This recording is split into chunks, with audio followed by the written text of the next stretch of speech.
Steven with Parts Doctor. In this video, I'm going to show you where to locate and how to read the model tag on the Samsung dryer. Let's get started.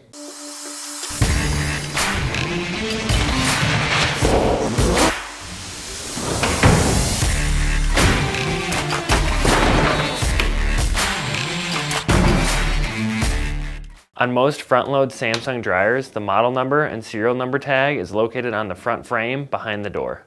If this tag is missing or worn out, a second tag usually is located on the back side of the dryer. However, this tag looks different and does not include the same information.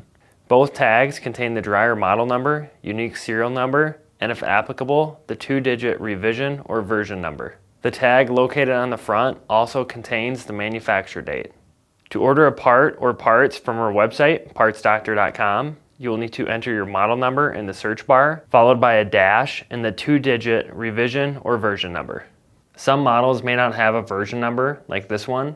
In this case, search using just the model number shown on the tag. If you see model versions but the version number is missing from the tag on your dryer, you can try checking each version's part list to see if the part you need is the same for all versions. Or you can contact the manufacturer for assistance with locating the version number. So that's it for this video. If you learned something new, hit that like button. And if you enjoy fixing things, please consider subscribing.